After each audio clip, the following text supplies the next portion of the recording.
et la matérialisation de cette cérémonie académique. Et par eux, pense aussi aux doyens des facultés des lettres, des sciences humaines, de nos différentes universités qui ont organisé, avec le secrétaire général académique de l'UNIKIN, la partie académique de cette cérémonie. Monsieur le directeur de cabinet de son éminence, je vous prie de transmettre à ce dernier tous nos remerciements pour l'attention particulière qu'il a attachée à la vulgarisation de l'écriture négro-africaine. Mandombe a été inspiré par le prophète Simon Kimbangu à M. Wabeladio Pani. Ainsi, en envoyant un représentant personnel à cette cérémonie, il marque son soutien à cette œuvre que nous honorons. Veuillez lui transmettre nos remerciements pour l'honneur et le privilège qu'il a bien voulu nous témoigner. Merci également à tous ceux et celles qui ont contribué à rehausser de leur présence de cette cérémonie académique. Nous pensons particulièrement à ceux qui viennent des autres provinces du pays et de l'étranger. Cher Monsieur Wabeladio Payi David, à vous et à ceux qui vous accompagnent, nous souhaitons une chaleureuse bienvenue. Espérons que cette manifestation restera jamais gravée dans vos vies et que cela vous encouragera à poursuivre des recherches dans les domaines socio-culturels de notre richesse patrimoine. Par l'écriture Mandombe, vous contribuez au rayonnement de la République démocratique du Congo dans le monde et vous valorisez la culture négro-africaine. Nous vous remercions pour cette remarquable contribution à la mise en valeur de l'homme noir. Le secrétaire exécutif de la communauté économique des pays des Grands Lacs, qui nous a promis d'être avec nous, mais il s'excuse, il est occupé à une autre audience au plus haut niveau de notre pays. Nous en sommes donc, il pourra prendre des témoignages pour amener à la communauté économique des pays des Grands Lacs. Il ne me reste que plus qu'à vous réitérer à toutes et à tous, auguste assemblée, nos souhaits de bienvenue. Ensemble, œuvrons pour bâtir un Congo plus beau qu'avant. Je vous remercie.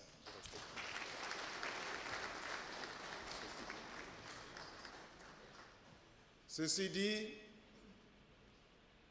nous, professeur Jean Berkimans Labana, la Sayabar, recteur de l'Université de Kinshasa, attendu que le candidat a observé toutes les prescriptions légales et réglementaires et qu'il a rempli toutes les conditions requises pour l'octroi d'un diplôme de doctorat honoris causa.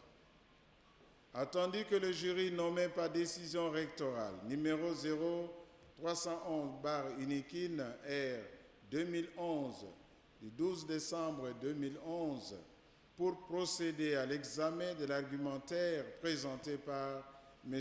Wabeladio Payi David. En vertu de pouvoirs qui nous sont conférés par l'arrêté ministériel numéro 042/MINE/ML/BK KOB 2010 du 17 février 2010 portant nomination des membres du comité de gestion de l'Université de Kinshasa, spécialement son article 1er et en exécution des dispositions de l'article 15 de l'ordonnance loi numéro 081/142 du 3 octobre 1981 portant création de l'Université de Kinshasa. Autorisons l'octroi d'un diplôme de doctorat honoris causa de M. Wabeladio Payi David et passons la parole au jury. Fait à Kinshasa le 21 décembre 2011, le recteur, professeur Jean Berkimans Labana la Sayaba.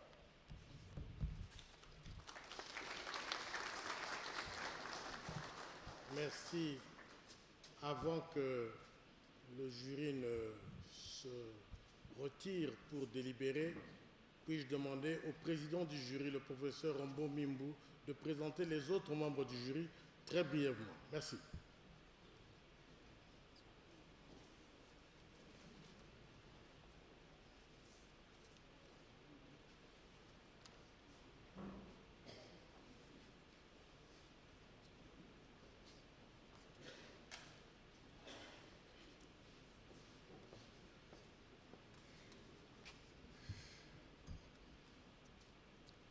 Les membres du jury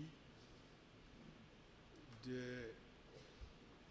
doctorat honoris causa a décerné à M. David Wabeladio. Il s'agit de Madame Elma Pache, professeure ordinaire, faculté des lettres de l'Université de Cologne en Allemagne.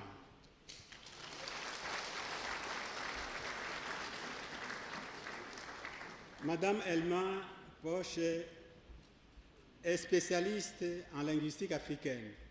Son domaine de recherche sont les langues sango, zandé, langue mba, langue à classe nominale, langue créolisée à lexique africain. Le deuxième membre, c'est le professeur Charles Kumbatulu Sita Bangwasa.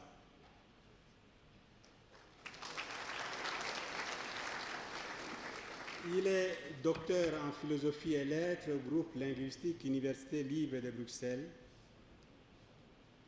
et il est doyen de la faculté des lettres et sciences humaines de l'Université de Kisangani.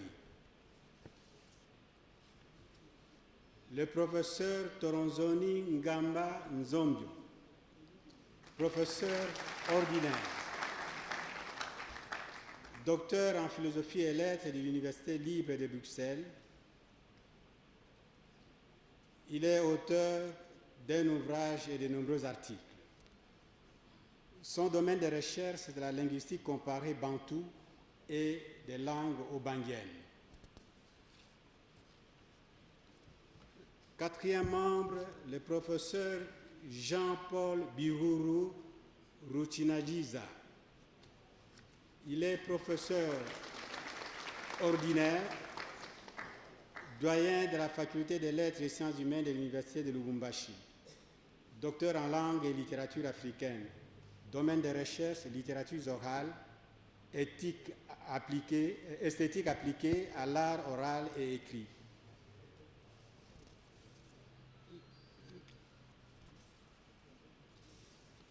Le cinquième membre, c'est le professeur, ou le quatrième membre, c'est le professeur Arthur Chimanga Badibanga. Il est docteur en langue et littérature anglaise. Il est le chef de département des lettres et civilisations anglaises à la faculté des lettres et sciences humaines de l'UNIKIS, de l'Université de Kisangani. Le professeur Arthur Chimanga est justement le promoteur de ce projet de thèse de monsieur a décerné, le doctorat a décerné à M. David Wabeladio. Enfin, le dernier, c'est votre humble serviteur qui est devant vous, le professeur Mimbu Ngayel, doyen de la faculté des lettres et sciences humaines de l'Université de Kinshasa. Il est docteur en langue et littérature française de l'Université de Lubumbashi. Je vous remercie.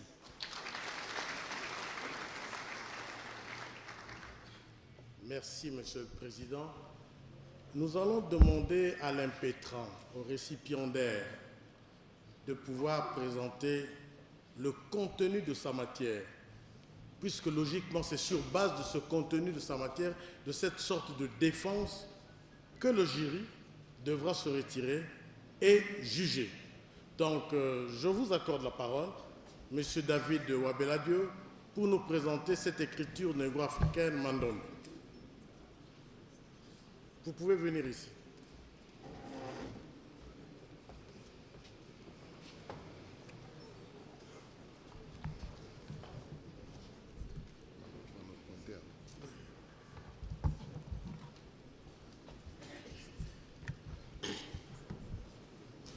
Excellences, Monsieur le ministre de l'Enseignement supérieur et universitaire, Messieurs les membres du corps académique et scientifique présents en ces lieux, distingués invités, Mesdames, Mesdemoiselles et Messieurs.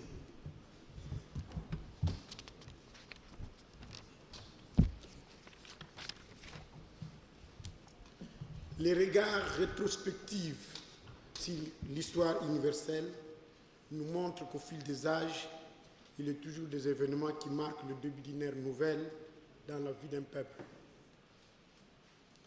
L'avènement de l'écriture mandombé en Afrique noire, en ce début du 3e millénaire, n'est pas moins d'une vision révolutionnaire et prospective qu'un signe de temps qui va certainement poser les jalons dans la dynamique de notre civilisation. Si hier, les autres peuples du monde avaient seul droit au chapitre en matière d'écriture, aujourd'hui vient le tour des Noirs d'apporter à l'humanité un type nouveau d'écriture préconisant l'éclosion des sciences et des techniques nouvelles, d'une part, et la révalorisation de notre culture, d'autre part. Des origines. L'écriture mandom, comme vous venez de le suivre, est une révélation divine édictée par Papa Simon Kimbangu, à moi votre frère David Wabeladio. En effet, c'est au cours du mois de mars 1978 que j'avais reçu l'ordre d'une voix qui ne cessait de me dire d'aller en Kamba, cité sainte de l'église Kimbangis, pour prier et se purifier dans la source sacrée, afin de recevoir une mission en faveur de la race noire. Ainsi, le 13 mars de la même année, nous avons voyagé pour Nkamba accompagnés de quelques membres de ma famille. En route, nous avons vécu plusieurs miracles, notamment apparition de Papa Simon Kimbangu au parking Molar, lié par des chaînes au cou, au bras et aux pieds. 2. Audition de Kanti Kimbangis dans le ciel. 3. Vue d'une constellation des étoiles dans le ciel. 4. Fait prodigieux de me voir couler au sol ainsi que la lampe tempête pendant 5 heures du temps. 5. À mon aperçu, fuite d'une femme au village Katatukalumweno à 12 km d'Nkamba. Et 6. Perception d'un homme qui planait dans les airs de la cité sainte, habillé en pantalon bleu foncé et d'une chemise blanche. Mes chers frères, Dieu aime beaucoup ce pays. Dans ce pays, Dieu a fait des merveilles sur moi. Le jour que je me rendais en Kamba, arrivé à 12 km de Kamba, j'ai senti la terre à trembler dans ce pays. D'ailleurs, je vais demander aux autorités que nous puissions construire quelque chose en reconnaissance envers notre Dieu à cet endroit-là. J'ai senti la terre à trembler et j'ai dit à mes cousins que la terre est en train de trembler.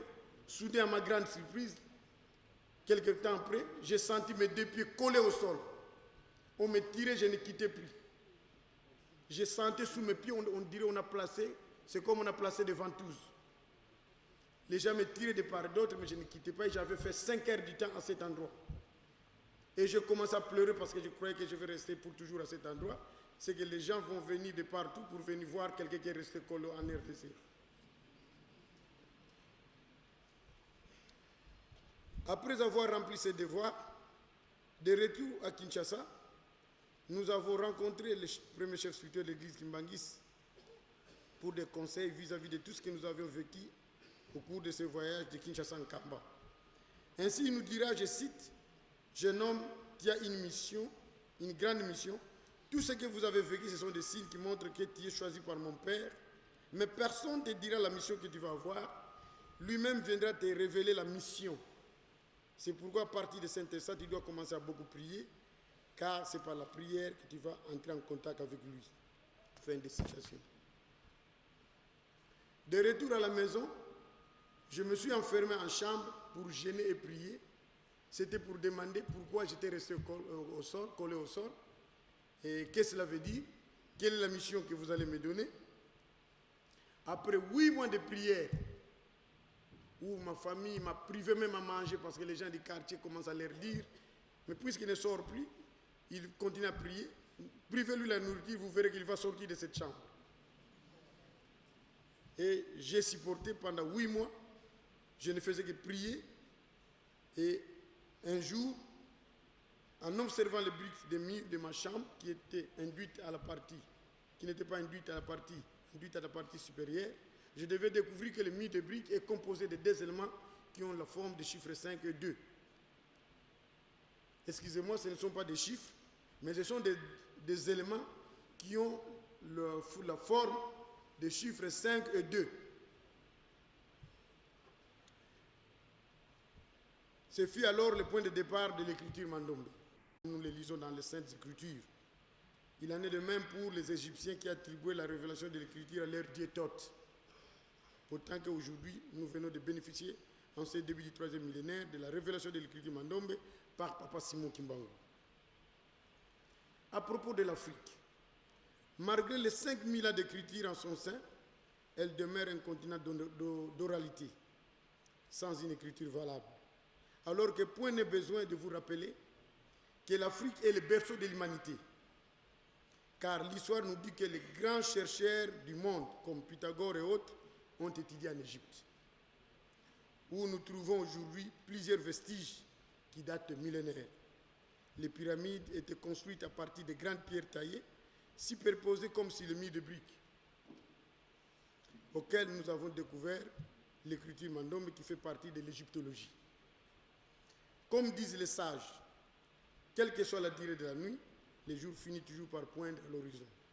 Aujourd'hui, l'Afrique noire a une écriture multidimensionnelle qui est notre contribution au rendez-vous du donner et du recevoir. De la découverte. La science, mes chers frères, est un phénomène dynamique. Cela étant, les chercheurs ne se laissent jamais déprendre dans ces travaux de longue haleine qu'elle leur impose. Recherche qui, du reste, conduit généralement dans un avenir, la plupart des fois non, à des résultats escomptés. Faisant fort de cette expérience, nous avons réussi à enraciner l'écriture néo-africaine qui, à plusieurs titres, préconise l'évolution multiforme des sciences, partant de la mécanique, de l'architecture, de l'art plastique, des lettres, de la mathématique, etc.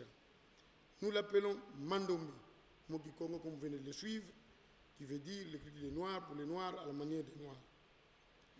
Comme nous venons de l'énoncer, l'écriture Mandombe est partie des éléments trouvés sur le mur de briques. C'est-à-dire, en observant le mur de briques, je me suis rendu compte que le mur de briques est composé de 2 éléments qui ont la forme des chiffres 5 et 2. C'est-à-dire, les jouets que les maçons forment pour joindre les briques, vous avez le chiffre 2, vous avez le chiffre 5 partout. Vous avez le chiffre 2, vous avez le chiffre 5. Vous avez le chiffre 2, vous avez le chiffre 5. Vous avez le chiffre 2, vous avez le chiffre 5. Vous avez le chiffre. Donc, tous les murs de briques renferment 2 éléments qui ont la forme des chiffres 5 et 2, et c'est la découverte de nous les Noirs ici en Afrique, plus précisément en RDC. Eh bien, en étudiant minutieusement ces 2 chiffres, pendant plusieurs jours, je me suis rendu compte que ces 2 chiffres sont symétriques par rapport au principe des miroirs. C'est-à-dire, si vous prenez votre miroir, le petit miroir que nous utilisons pour regarder la figure, vous regardez le chiffre 5, allez faire cet essai aujourd'hui à la maison, cette expérience, vous verrez l'image dans le miroir deviendra 2 et vice-versa. En étudiant minutieusement ces 2 éléments, j'ai commencé à persévérer. Je me suis dit, je vais commencer à ajouter des petits traits à chaque extrémité de ces 2 éléments. Ici, vous avez le chiffre 5, ajouté d'un petit trait à la partie inférieure. Notre 5 devient le chiffre 6. Là, ajouté d'un petit trait à la partie supérieure, notre 5 devient 9. Or, dans le miroir, 2 devient 5 et 5 devient 2. Donc, si nous avons le chiffre 2, dès que nous ajoutons un petit trait à la partie supérieure, l'image de cet élément nous donnera 6 dans le miroir. Et de même, 2 ajouté d'un petit trait à la partie supérieure nous donnera dans le miroir le chiffre 9. Et c'est comme ça que j'ai découvert que ces 2 éléments, cette écriture doit avoir indubitablement 4 positions à partir de l'ajouter de petits traits à chaque extrémité de ces deux éléments qu'on a trouvés sur le mur de briques.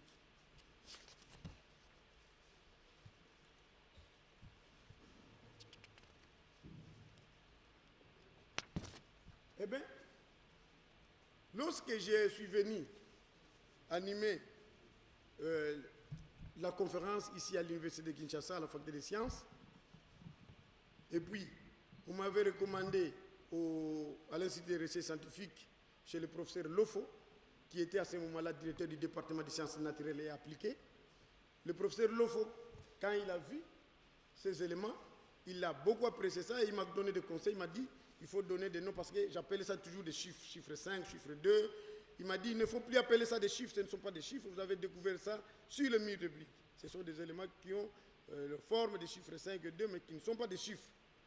Il faut donner les noms. J'ai demandé au professeur Lofo de m'aider pour la nomenclature. Il me dira que tu as un Dieu qui t'inspire, allez demander à ton Dieu de te donner le nom. Et après, j'ai commencé à méditer, j'ai dit, mais je ne peux pas continuer à demander à Dieu de me donner les noms, parce que dans la Bible, on nous dit que c'est Adam qui donnait les noms à tout ce que Dieu avait créé. J'ai dit, je dois chercher les noms. Mais comment chercher les noms? C'est comme ça que j'ai toujours demandé à la jeunesse de pouvoir faire des efforts pour connaître bien nos langues vernaculaires.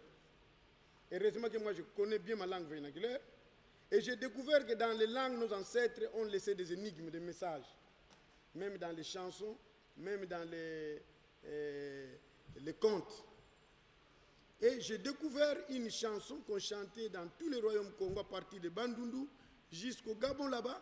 On disait dans cette chanson Ngele ngele munzila Congo, ndokote lubamba lwame, lubamba lwa mivangilanga lembo byame, elembo bya mibakilanga ngola zame, ngola zame zise elevana zanga, evana zanga bamoneke nyoka moyo, enyoka moyo itele mwana ndumba.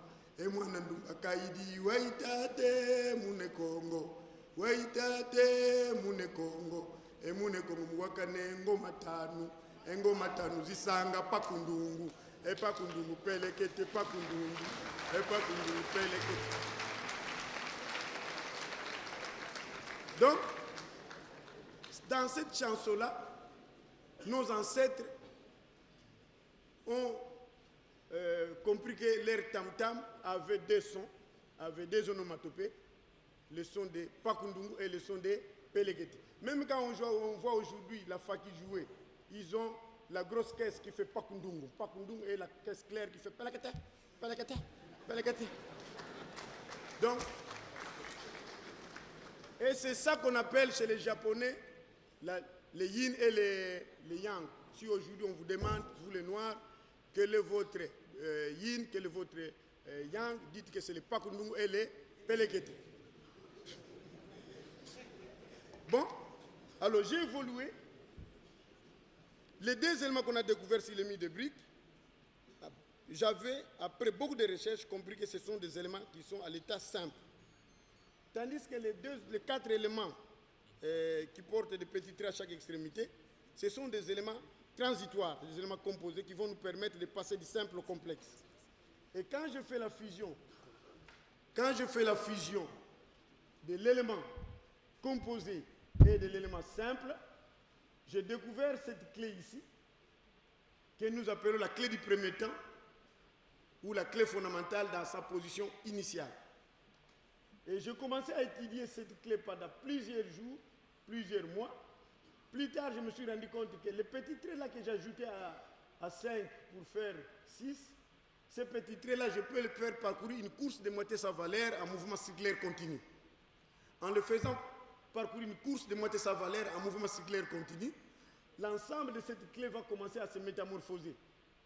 Et quand ça a commencé à se transformer, j'avais retenu 5 temps. Et plus tard, je me suis rendu compte que ce sont de nouveaux types d'angles que nous venons encore de découvrir. Vous avez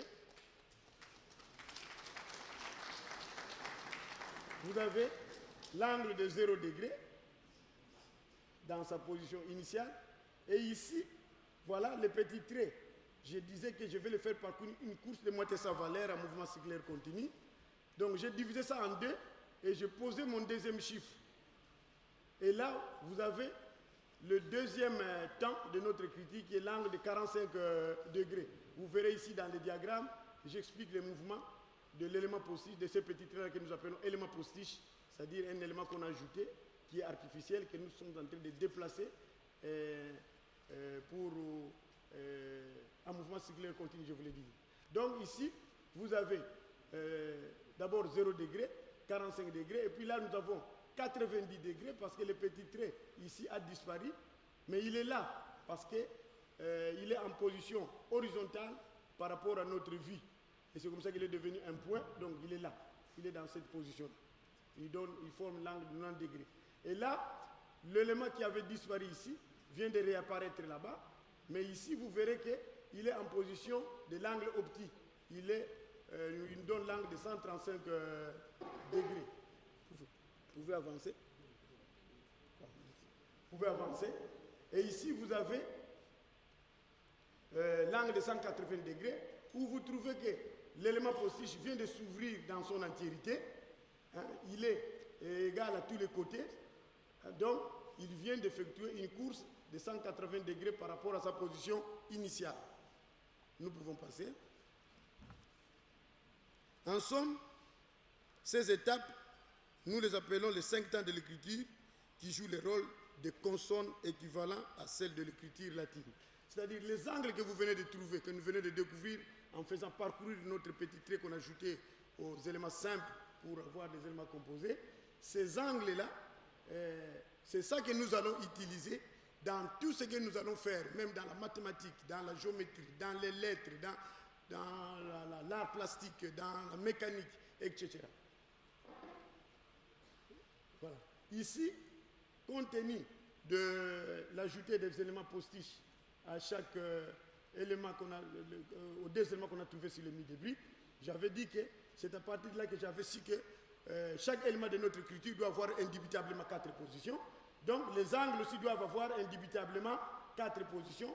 Ici, par exemple, c'est un angle qui est parti du chiffre 9. Et là, puisque vous voyez le point là-bas, c'est un angle qui est parti du chiffre 6. Et là, c'est parti du chiffre 2. Et là, c'est parti du chiffre 9, le revers de 9. Et là, le revers de 6, je vous l'ai dit. Donc voilà, vous avez les différentes positions de nos angles à partir du premier temps jusqu'au 5e temps. Vous pouvez passer.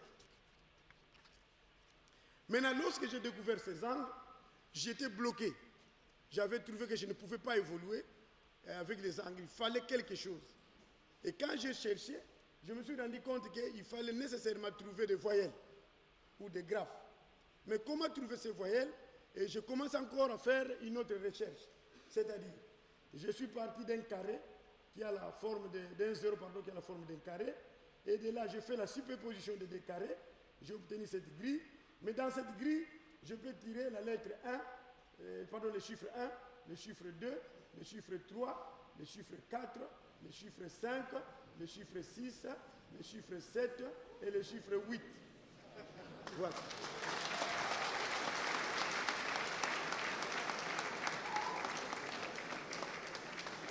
Après avoir trouvé tous les chiffres, puisque c'était un tremplin, on n'avait pas besoin de ça, c'était pour trouver les voyelles que nous allons utiliser dans notre écriture, que nous allons associer à nos angles. Et là, j'ai fait maintenant l'union de ces 2 8.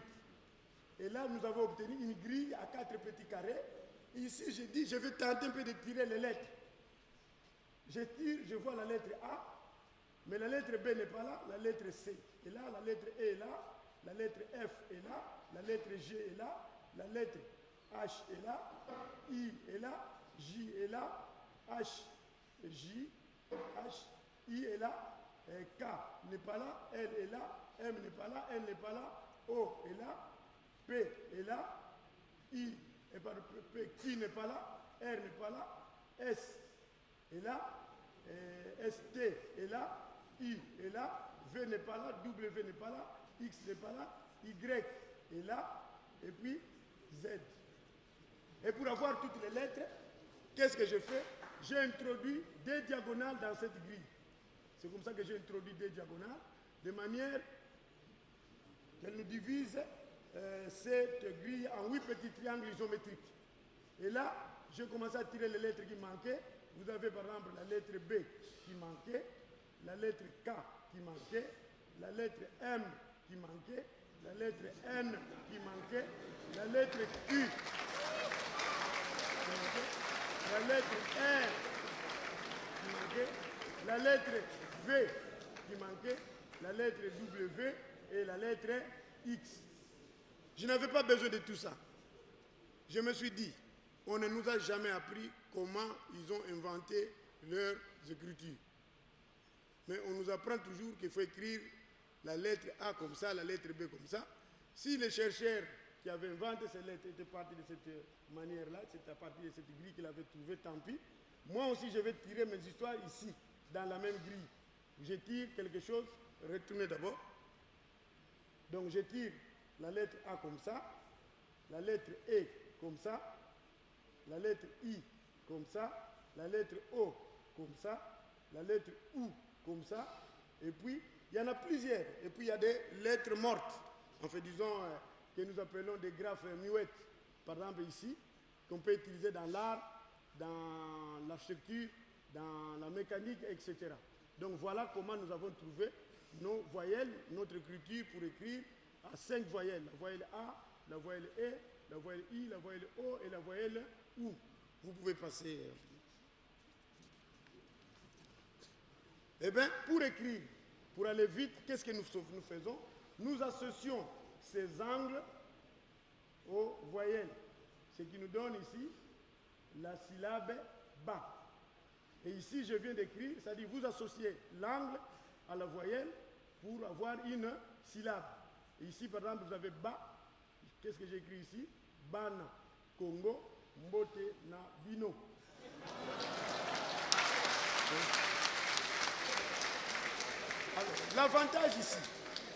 L'avantage ici, nous pouvons développer notre intelligence à partir de cette écriture. Parce que toute personne qui apprendra cette écriture deviendra très intelligent parce que l'écriture a des principes mathématiques et il va toujours se référer au principe de miroir, soit au principe de l'optique. Ainsi, vous verrez, je peux appeler Papa Nsimba Lefi est là, le professeur de Mandombe. Papa Nsimba, venez un peu. Papa Nsimba Lefi est mathématicien de formation. Il est licencié en mathématiques, il a terminé à l'IPEN. Et c'est lui qui enseigne cette écriture. Il est parmi les premières personnes qui ont appris cette écriture. Papa Nsimba, vous pouvez vous arrêter là. Nous avons la syllabe ba ici. Oh là. Papa Benga, viens arranger ça. Nous avons la syllabe. Vous avez la syllabe ba, Papa Nsimba. La syllabe ba est de quelle famille? Famille Pakundungu, parce qu'elle est une famille de 5. Et elle est de quel degré, pardon? Premier degré, parce que c'est l'angle de 0 degré. Et elle est dans le miroir, elle peut nous donner quelle position, quelle syllabe? Fa, très bien. Au 4e temps, si nous l'amenons au 4e temps, fa au 4e temps, fa au 4e temps, non, bah oui, au 4e temps deviendra wa, très bien. Wa dans la rotation, ra, ra dans le miroir, ya, très bien. Et si nous montons au 3e temps,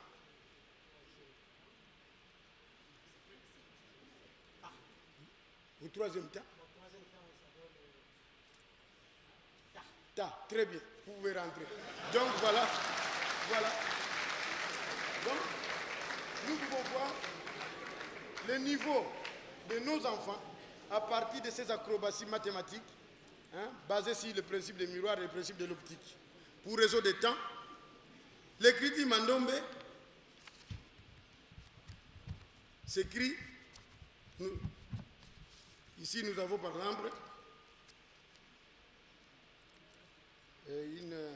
excusez-moi, voilà, c'est informatisé au Canada par un expert informaticien canadien, M. Patrick, qui enseigne à l'Université de Montréal. Oui, qui enseigne à l'Université de Montréal. Voilà les angles que vous venez de découvrir, comment ces angles sont devenus des syllabes. Eh bien, en ce qui concerne l'art, je disais que les savants ont des écritures scientifiques. C'est dans ces écritures qu'ils découvrent, des connaissances. Et nous venons de découvrir ça. Eh bien, vous avez par exemple, ici, l'élément Pakundungu, associé à cet élément que nous avons tiré toujours dans la... Parce que vous ne pouvez pas sortir de cette grille-là. Tous les éléments que vous allez utiliser en cette écriture, que vous pouvez, disons, que vous allez toujours associer aux angles ou soit aux éléments découverts sur le mur de briques, doit toujours être tiré dans cette grille-là. Et ici, nous faisons par exemple l'union de l'élément Pakundungu à cet élément ici. Vous avez ce que nous appelons la clé. Mais cette clé, vous pouvez passer en les multipliant, en rattachant ces unités les unes aux autres. Voilà, c'est ça ici. Là, c'est la répétition. Hein, ici, c'est le miroir. Et ça, quand vous placez le miroir, 5 devient 2. Ça, c'est la même. Ici, c'est la rotation, c'est le principe de rotation qui fait que 9, par exemple, devient 6. Vous avez la rotation de ça, la rotation de ça, la rotation de ça, la rotation de ça. Et quand vous fusionnez, vous allez... Voilà, ça vous donne une figure artistique. Et là, vous verrez, il y a la tête, il y a les bras, il y a les pieds.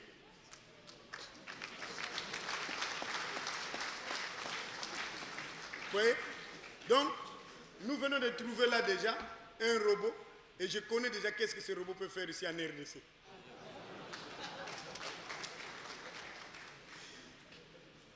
Vous pouvez passer rapidement. Ici, vous avez, à partir de cet art toujours, j'ai déjà formé plus de 5000 personnes qui ont déjà pris cet art et qui font de très bons motifs. Et ces motifs, c'est-à-dire, tels que vous voyez là, ce sont des combinaisons de chiffres, mais maintenant des chiffres et des angles qui prennent maintenant des encoches que vous pouvez combiner. Et lorsque vous terminez à combiner, vous formez ce que nous appelons la matrice. À partir de cette matrice, c'est à vous maintenant de choisir les parties utiles que vous pouvez décorer pour faire sortir, par exemple, des beaux dessins pour les pannes de nos femmes, nos tapis, nos carreaux, nos papiers peints, ainsi de suite. Mon frère ici, M. Benga, que j'ai formé aussi, M. Benga, venez ici. La fois passée, ils sont allés exposer ça à l'ITEX Africa. Le blanc de l'ITEX Africa, à ce moment-là, est venu, il a appelé tous les dessinateurs. Ils ont placé ça plus loin là-bas sur terre. Ils ont commencé à regarder ça. Il a dit, depuis que je suis en Afrique, c'est pour la première fois que je trouve des beaux dessins comme ça. Mais comment vous faites ça? Et lui a dit que nous avons trouvé ça à partir de notre écriture. Il a dit, mais ce n'est pas possible. Nous allons signer un partenariat avec vous, un protocole d'accord avec vous, pour que ces dessins soient versés ici à l'ITEX Afrique, afin que nous puissions faire de beaux motifs. Vous pouvez rentrer, monsieur.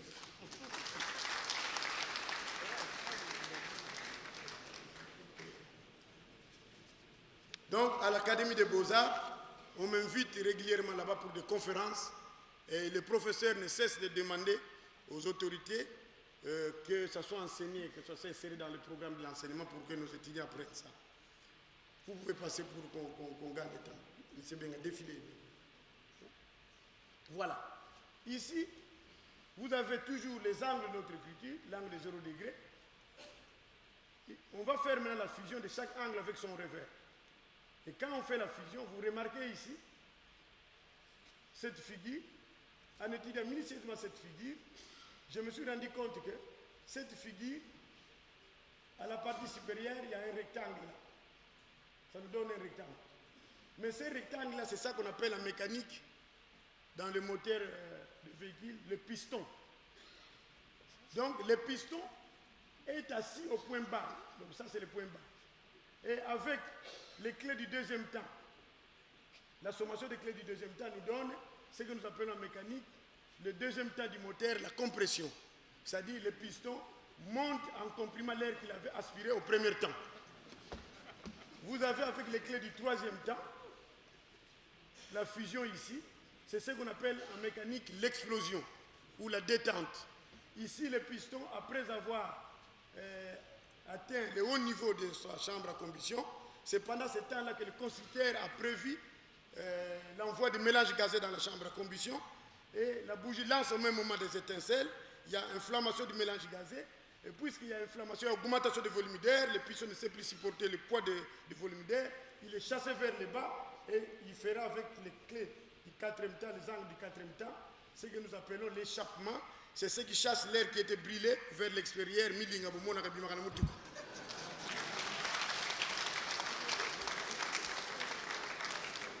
Vous pouvez défiler.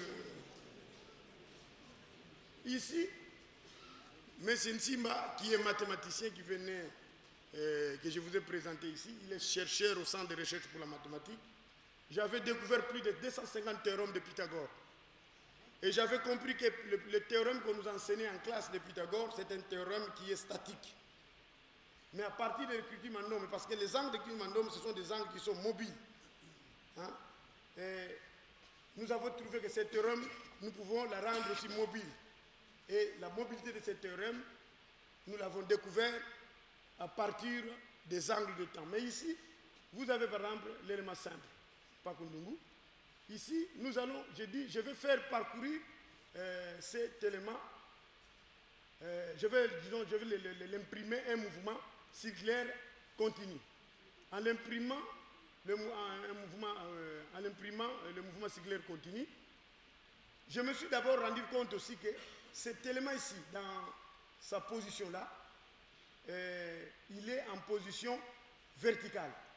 Tandis que ici, notre élément ici est en position horizontale, couché. Et je continue comme ça, en position verticale. Et là, en position horizontale. Maintenant, en faisant la fusion de ça, nous trouvons ce que nous appelons un cadre. Ce cadre, c'est l'ensemble de ces éléments formant un tout cohérent. Mais vous remarquez que nous avons placé des points d'intersection. Et ces points d'intersection, en les joignant, vous avez ce que nous appelons en mathématiques les carrés des hypoténuses. C'est ça.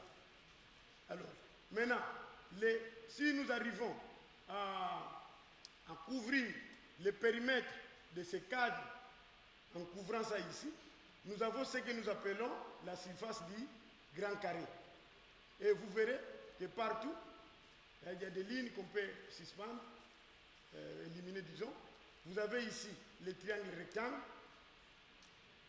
A de la surface du grand carré, le triangle rectangle B de la surface du grand carré toujours, C de la surface du grand carré, et puis D de la surface du grand carré. Mais à l'intérieur, vous verrez le triangle rectangle, 1 de carré des hypoténuses, 2 de carré d'hypoténuse, 3 de carré d'hypoténuse, 4 carrés, et au milieu, nous avons le petit carré du centre de gravité. En l'air qu'il est, nous sommes en train de travailler avec les mathématiciens du CREM. J'ai animé une grande conférence là-bas. Tous les mathématiciens ont reconnu cette mathématique qu'ils ont appelée de l'éthino-mathématique. C'est une mathématique qui est liée à notre culture. Ils m'ont dit félicitations, M. Abeladio, nous allons collaborer avec vous. Et nous sommes maintenant à plus de 360 pages avec M. Nsimba ici, la mathématique liée à cette écriture. Vous pouvez. Ici, nous avons découvert ce que nous pouvons appeler de progressions arithmétiques. C'est-à-dire, je me suis rendu compte qu'en faisant l'union de l'élément composé et de l'élément simple, nous avons ce que nous avons appelé la clé du premier temps dans sa position initiale. Mais cette combinaison, c'est une combinaison numérique, parce que nous sommes partis des chiffres 9 et des chiffres 5. Mais nous pouvons aussi décomposer ça en trouvant cette même clé, parce qu'il y a une deuxième possibilité, en faisant l'union de ces rectangles et de la ligne brisée ici. Alors, en étudiant cette ligne brisée, dans son ensemble, je me suis rendu compte que cette ligne brisée a 5 côtés. Il y a 1, 2, 3, 4 et 5. Or, ceci, le Pakundungu a aussi 5 côtés. 1, 2, 3, 4, 5. Ce qui veut dire que cette ligne brisée est égale à 5. Donc, c'est ces 5-là qui est devenu cette ligne brisée. Et tandis que le carré ici a aussi 6 côtés qui sont 1, 2, 3, 4, 5, 6. Donc, en faisant une étude sur cette combinaison, je me suis rendu compte que 5 est égal à ça et 9 est égal à ceci dans sa position initiale. Eh bien, maintenant, en prenant ceci puisqu'il faut toujours recourir au principe des miroirs, en regardant cet élément que nous appelons une ligne brisée, la ligne brisée, dans le miroir, nous voyons son revers ici. Et en combinant maintenant, si cette ligne, par exemple, a 5 cm, c'est qu'ici, nous aurons 10 cm. Et là, nous aurons 15 cm. Et là, nous aurons 20 cm. Et là, nous aurons 25 cm. Et là, nous aurons 30 cm. Et ainsi de suite jusqu'à l'infini. Donc, ça, ce sont des progressions arithmétiques que nous sommes en train de développer en collaboration avec les chercheurs du Centre de recherche pour la mathématique. Ici, j'ai essayé aussi de mener des recherches dans le domaine de la statistique. Je me suis rendu compte que si nous prenons notre